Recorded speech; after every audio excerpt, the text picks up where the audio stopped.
In headlines, a pump attendant is shot in the back during a daring robbery at a gas station in New Amsterdam. The family of a fisherman who was stabbed to death protests the Albion Magistrates Court after the suspect is granted bail. Nobody not tell me nothing, nobody not inform me, not tell me anything. If we don't go find out anything, we didn't know anything was going on yesterday. Guyana records its 68th COVID-19 death as 140 prisoners test positive at Lusignan prison. APNU-AFC parliamentarians vote against $800 million for Amerindian development and other funding. And in sport, Cricket Administration Act restored, way paved for elections at the Demerara Cricket Board and the Guyana Cricket Board. With the news, I'm Avinash Ramzan. Thanks for joining us. We start off by telling you that a 34-year-old man was rushed to the New Amsterdam hospital after he was shot in his back during a robbery at a New Amsterdam gas station on Tuesday morning. The injured man has been identified as Shazam Melville of Lot 114 Experiment, West Coast Berbice. Reports are that approximately 10 hours 5, Melville, who works at the M. Ali & Son service station on Main Road, New Amsterdam, was in the process of handing over his shift when two men on a motorcycle armed with a gun pounced on him. One pointed a gun at him while demanding he hands over a bag he had in his possession, while the other sat on the motorcycle. Another employee, Roni Yadram, who was dealing with a customer, recalled seeing the two men on the motorcycle, but even after hearing them saying hand over the bag, he thought it was a prank. After injuring Melville, the two quickly sped off on the motorcycle bearing registration number CJ5411. The injured man was picked up and taken to the New Amsterdam hospital, where he remains a patient. The police are currently investigating. Now, family members of 25-year-old John Alexander Yap of Kilcoy Settlement, East Berbice Quarantine, who was stabbed to death, staged a protest outside of the Albion Magistrates Court on Tuesday after the suspect was granted bail. The victim's wife is also claiming that she is now fearful for her life after the suspect threatened her. Isnella Patwa reports. After the 21-year-old suspect Arjun Mohabir, a fisherman of Kilcoy Settlement, was charged with manslaughter and granted bail at the New Amsterdam Magistrates Court on Monday, family members of the murdered victim, 25-year-old John Alexander Yap, protested for justice on Tuesday. The suspect was granted $250,000 bail and claimed self-defense. The case was transferred to the Albion Magistrate Court. On Tuesday, the case was adjourned to October 28. Yap was stabbed to death on September 14th during an argument with Mohabir at a Superbet outlet in Kilcoy. Yap's wife, 22-year-old Manisha Chandralal, said she is now fearful since the suspect has been released and lives only a few houses away from her. She claimed he threatened her life in the past. My husband don't want to even go anywhere. He out and get something. He say how that he don't kill him. Say how if in a dead say he get more yes for do him. Nobody not tell me nothing. Nobody not inform me. Not tell me anything. If we don't go find out anything, we didn't know anything was going on yesterday. The newsroom understands that the suspect had previously stabbed Yap to the neck the week before he was killed. The suspect was jealous because a female he is attracted to braided Yap's hair. The wife said her husband was a good person and would not hurt anyone, as his sister urged for justice. We want justice because the murderer get $250,000 bail and we cannot allow that because my brother innocent and he died and left with 2 children with his wife. Who go look them? Who go look them? He first grabbed the knife and joked my brother several times and that make no sense. Murderer can't get bail. The way house not done. Just only like about 13, 14 days. No, today is 8th day and murderer get bail $250,000. He come to any of our children. I want a neighbor too. He come to any of our children. Right, he can't be. You have to go to jail. You have to face the consequence for what he done. Exactly, and we all have children. That girl have 2 small children, very small. Police headquarters had reported that Yap died while receiving treatment at the New Amsterdam hospital. Yap, a boat captain, was the father of 2 children ages 5 and 2. Reporting for the newsroom, I am Isabella Patwo. We tell you now that Guyana on Tuesday recorded yet another COVID-19 death. The latest victim is a 74-year-old woman from Region 1.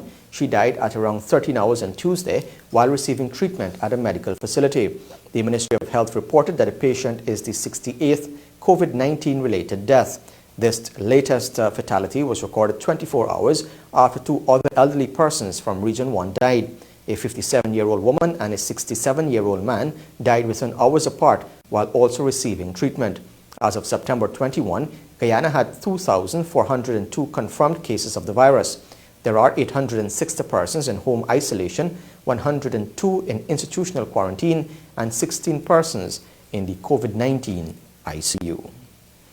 President Irfan Ali has made it clear that the government of Guyana will only accept the expansion works of the Chadijagan International Airport as it was outlined in the original contract. The head of state made this assertion during a meeting with the Chinese ambassador and representatives of China Harbour Engineering Company, the project consultant and the project manager, which was held at the Chadijagan International Airport on Monday. Fariza Hanif reports. President Irfan Ali has made it clear that he's holding everyone responsible for the sloppy work ongoing at the expansion of the Chadijagan International Airport, noting that the current position is not acceptable to Guyanese. The head of state visited the facility on Monday and held a briefing with the project manager, Gov't, the Chinese contractor, China Harbour Engineering Company, and the consultant in the presence of Chinese ambassador to Guyana. The original contract would have seen the completion of 17,000 square feet of work, but currently there is only an existing 6,000 square feet, a difference of 11,000 square feet. In addition, key aspects of the project were either omitted or poorly completed. I just want clarity to say that our intention is to get what was signed for. What was in the contract, that is our intention. What the report that was in the contract, that is the report that has to be delivered to the government and people of Guyana. The sewer system, from what I heard, is non-functional because as soon as you use it, it has to be shut down. The stench, the system is not working. So all of these are major issues that would have been raised by the airport authorities. The representative of the Chinese contracting company also informed the head of state that after the contract was signed, there were other works which needed to be done following an assessment. Let me just stop you right away. This is a fixed price contract. Yes. This is a fixed price contract. A fixed price contract takes into consideration that the contractor will assess conditions. So we can't say after you sign the fixed price contract, then you come and you do an entire re-examination of the work and the scope. No, that's not how fixed price contract operates. That is why fixed price contract gives you some advantage in terms of pricing. It gives you some advantage in terms of selection. But when you have a fixed price contract, that is the price you have to agree on delivering whatever you agree to in the fixed price. Meanwhile, during the presentation, the project manager, along with the project consultant, failed to answer key inquiries as posed by the head of state, which included the outline of the original contract and the details of the revised scope of works and costs attached. In addition, President Ali sought clarification on what grounds the decision was made to omit aspects of the project. Gov't confirmed that aspects of the airport expansion were downplayed and omitted while monies were diverted to other aspects of the project. Because as a result of this claim, the decision was taken to revise the scope of work so that we can still deliver a project within the 138 million plus the 12 million that was supplemented by the government of Guyana. So when was this decision taken? The decision, the discussion that between the 23 million, whether or not the government of Guyana will be able to find that funding, that was made on the PPP. So that's a 22 minutes. One time with this revision here now. Yes. The new arrival departed from the building along the requisite aircraft taxiways were omitted. Who omitted what? When was this decision taken to omit this? This agreement was signed under the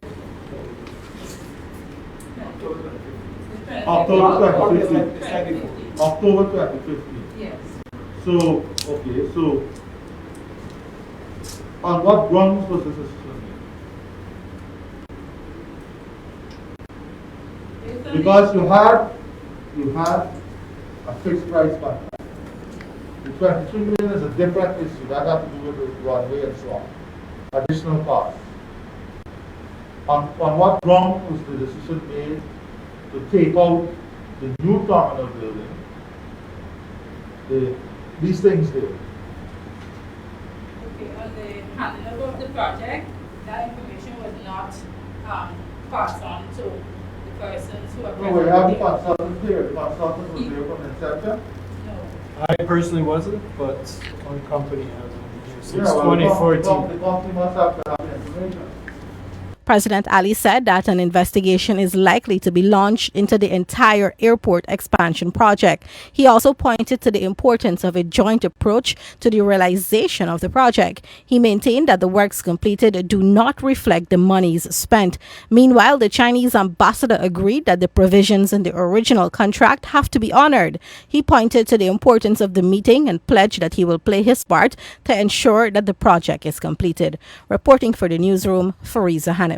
When the newsroom returns, 140 prisoners test positive for COVID-19 at the Lusignan prison, and APNU-AFC MPs vote against $800 million for Amerindian development and other funding. Stay tuned. This is the newsroom.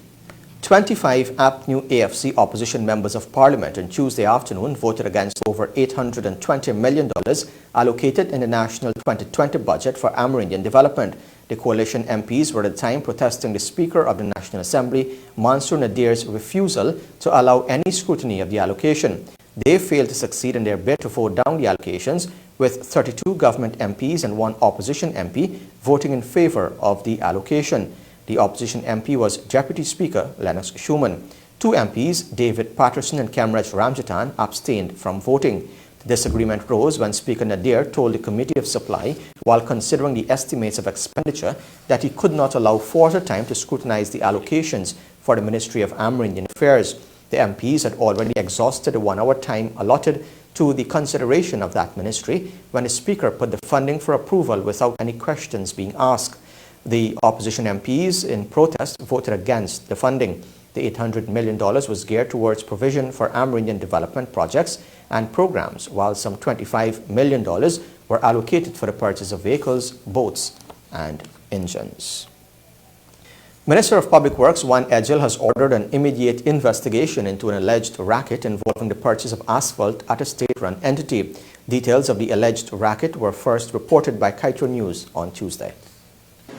I'm very concerned and distressed by it, especially since there are allegations that may implicate staff of the Ministry of Public Works. As the minister responsible for this sector, both the Ministry of Public Works and the Demerara Harbor Bridge, under whose management the asphalt plant falls, I have ordered an investigation. I invite members of the public, including contractors and anyone who have information that could bring an end to this alleged racket and stop the hemorrhaging of the public purse, to please at the appropriate time provide us with the information.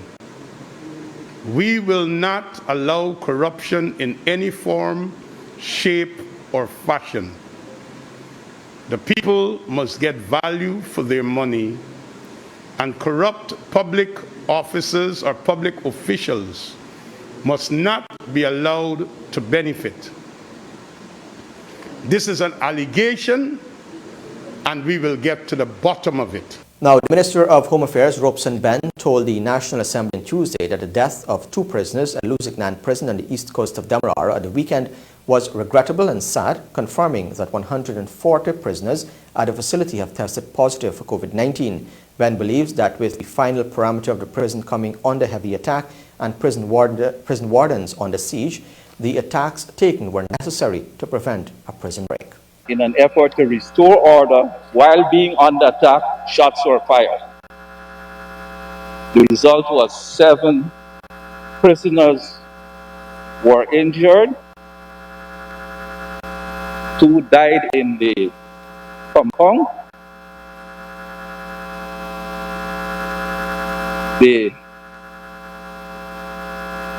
3 persons injured were retained at Lusignan itself, and 2 were taken to the Georgetown Hospital. The loss of life is in any event regrettable and sad.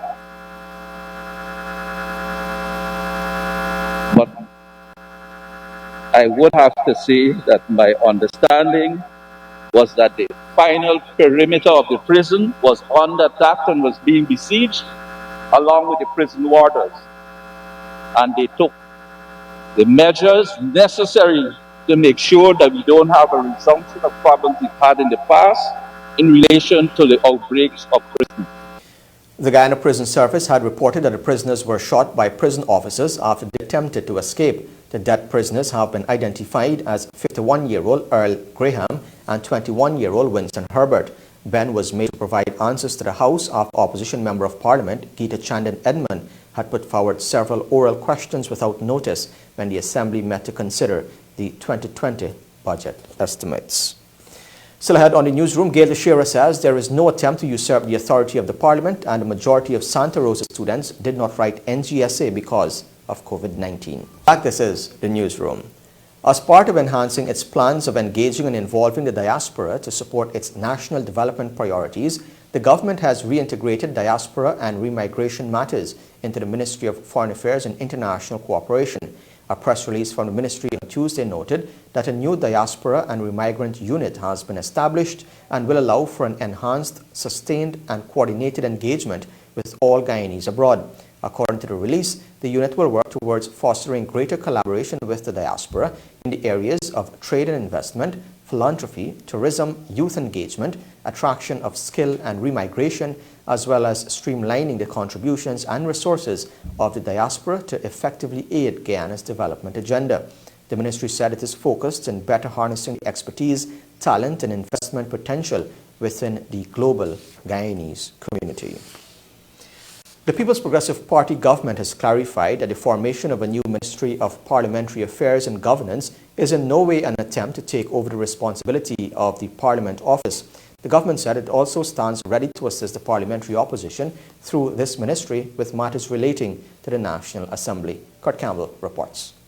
Minister of the newly formed Ministry of Parliamentary Affairs and Governance, Gail Teixeira, on Tuesday said she will not accept any accusation that her new portfolio in the PPP government intends to take over the authority of the Parliament office. The minister was at the time responding to questions posed by opposition Member of Parliament Ganesh Mahaipal during the consideration of the 2020 budget estimates of expenditure, where funds were allocated for the establishment of the new ministry. Mahaipal was at the time questioning a $1 million allocation for the purchase of equipment and furniture when he proceeded to seek clarity on whether the ministry would be usurping the authority of the Parliament. I find it a great stretch of the imagination, Mr. Mahaipal, to think that I would dare, or I could dare, or dream to try to undermine the independence of the Parliament office. It is, and if you read volume 2, page 77, which gives the explanation of the ministry and gives what the different programs will do, as well as objectives. It talks about being able to do government business and parliamentary matters with regards to the whole issue of what comes to Parliament. If we have bills that need to have consultations on, either the sectoral ministers will do it, or if it's a comprehensive issue that requires many sectors, that is what we would do as a ministry. We're trying to uphold Article 13 of the Constitution of inclusion, and therefore the issue of lawmaking doesn't happen here only. The process to reach here takes time. And I would certainly not accept any kind of accusation I'm trying to override or take over the Parliament office of this country.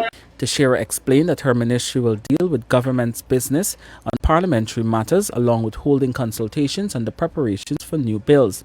Mahaipal further asked whether the office of the Parliamentary Opposition will have access to Shearer's office, to which she said it is not a problem for the government. Am I to assume that the office of the Parliamentary Opposition will also have access to this office? Sir, that is not a problem for me personally, nor is a problem for this government.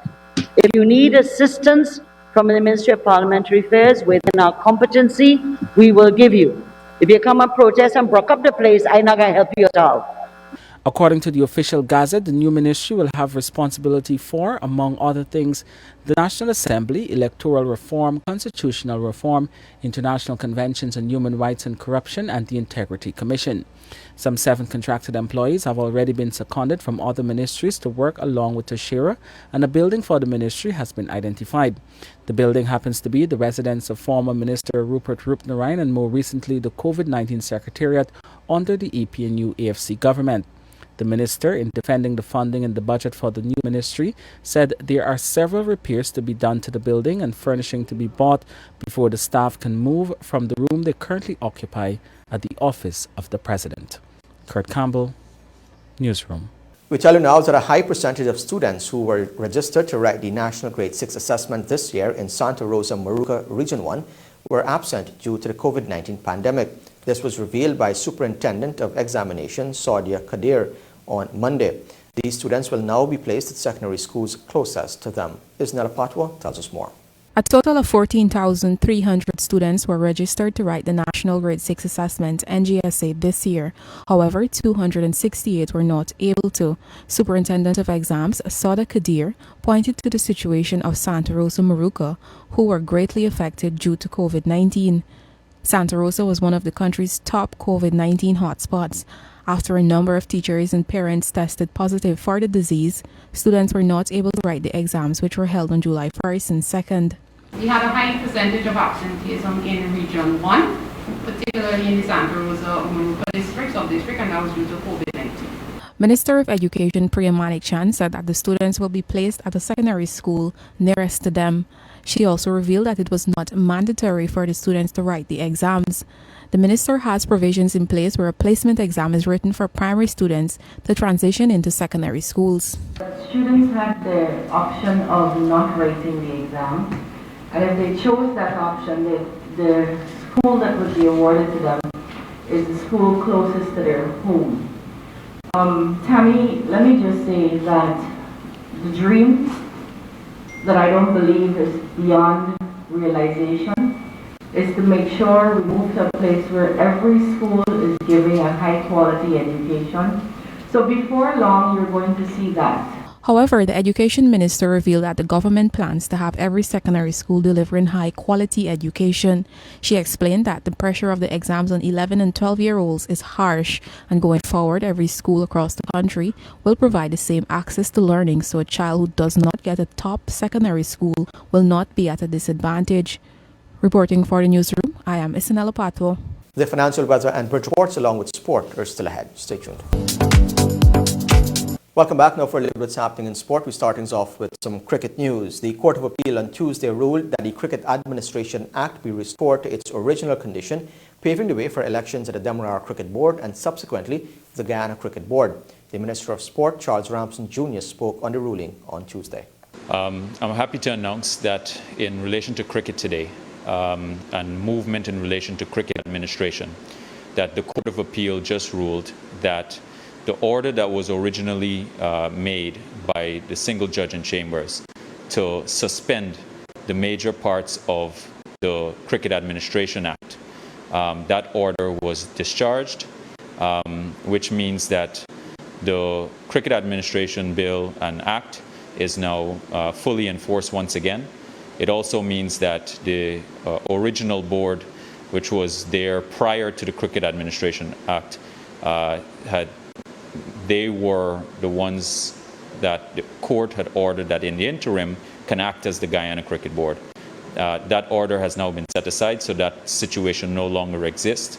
The next step for us is that we are going to have the Demerara Cricket Board elections, and then shortly thereafter the Guyana Cricket Board elections. Just to give you some background about what happened, In 2014, the Cricket Administration bill was passed by this Honourable House, the Guyana Parliament, with support of the APNU. And in some years later, the bill and act was challenged by some interested parties, the original cricket board, to say that it was unconstitutional. That case, which was challenged in the High Court, was dismissed, and an appeal was made to the Court of Appeal. In an interlocutory proceeding to a single judge in chambers before Justice Barnes, Don Gregory Barnes, even though the Guyana Cricket Administration bill was passed with the support of the members of the APNU, they then turned around with the Attorney General, as he then was, Basil Williams, and George Norton, had consented with the attorney representing the original Guyana Cricket Board, Roy Still Ford, had consented to the suspension of the provisions of the Act. I'm happy to say that there's significant movement in relation to cricket administration in Guyana, and that the provisions which were originally set aside or suspended have now been restored. Some IPL news now. Rajasthan Royals started their IPL campaign with a high-scoring win over Chennai Super Kings in Sharjah on Tuesday. Sanju Samson blasted 9 sixes in 74 of 32. Captain Steve Smith scored 69 of 47, and Jofra Archer struck 4 sixes in 27 of 8 balls as Rajasthan made 216 for 7. Sam Curran took 3 for 33 for Chennai Super Kings, who responded with 200 for 6. Faf du Plessis led the way with 7 sixes in his 72 of 37 balls. Shane Watson made 33 and MS Dhoni 29 not out. Rahul Tewatia took 3 for 37 for Rajasthan. The defeat was the first for Chennai this season after their opening win over defending champions Mumbai Indians. IPL 2020 continues tomorrow with Kolkata Knight Riders opening their season against Mumbai Indians at 10 hours. Now, the Guyana Amateur Bodybuilding and Fitness Federation is planning to host a celebratory championship virtually, which means no patrons would be allowed to enter the venue. President Kevon Best explained that the event has a tentative date of December 5, since it requires numerous logistical input. More from Akim Green. Due to COVID-19 restrictions, the Federation had to cancel majority of their planned activities, but they're hoping they can still give the athletes a stage at the National Culture Center before the year is out. We've had this in thoughts for a very long time, and after seeking approval from some of the athletes, or most of the athletes, we've come to the conclusion that we can't do such a competition. Right? Now, the format in which a competition will be done would be basically the athletes on stage, of course, observing the necessary COVID protocol, and the judges would be in attendance as well, sitting 6 feet apart from each other and judging the athletes similar to the normal bodybuilding competition. But we will not have any fans attend the competition, and even the backstage coaching and so forth would be prohibited. Best indicated he expects about 20 athletes to compete across all the usual categories. The judges in attendance, sitting 6 feet from each other, athletes on stage, standing 6 feet from each other, still going through the normal posing routine, still do the freestyle routine, and then being judged by the judges, and a winner being declared at the end of every specific group segment or weight category, and then the overall. The competition would be for the bodybuilders, the physique athletes, and the bikini athletes. Due to gyms being closed as part of the COVID-19 measures, the president said there will be leniency on judging since it is not a Mr. Guyana event. It would not be the Mr. Guyana competition because we take cognizance of the fact that gyms are closed and the elite athletes especially are not being able to train, and athletes in general are being affected and they can't train, they can't get to do the weight training, probably still might have access to some amount of cardio training machinery. But for the heavy lifting that is required, athletes don't have access to that. So we're cognizant of that fact. So the competition would basically be a celebratory competition, and one which is basically to show, for the athletes to show off their off-season bodies. So it will still be highly competitive. The event will be live streamed on the Federation's various social media platforms. For the newsroom, Akim Green.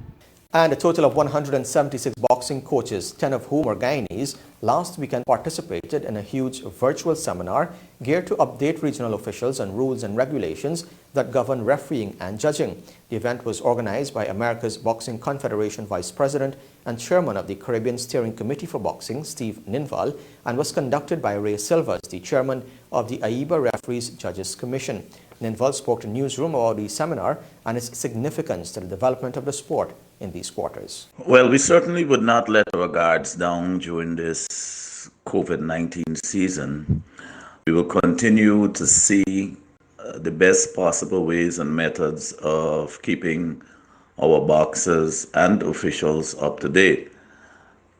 The last seminar that we would have had was for coaches, and this is to allow them to understand better the rules that govern refereeing and judging. What they would have learned there, they would of course pass it on to the boxers, which would make for better products, in the sense that our boxers know exactly now how better to fight. I think it's quite important, and we will continue in this vein. Of course, we had the largest ever gathering of officials at any seminar that would have been had in boxing, and that is 176.